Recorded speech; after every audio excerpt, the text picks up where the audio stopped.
இதாங்க மெக்சிகோவில் இருக்கிற செனேட்டே நேச்சுரல் சிங்க்னுவாங்க. செனோட்டேங்கிறது வந்து ஸ்பானிஷ் மாயனில் செனோட்டேங்கிறாங்க அவங்க லாங்குவேஜில். அதாவது நேச்சுரல் சிங்க், இயற்கையாக உருவான சிங்க் அது.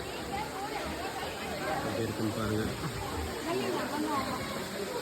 வாட்டர் எவ்வளோ கிளியராக இருக்குது. நம்ம ஊரில் கிணறுல இருக்கிற மாதிரி தான் இருக்குது.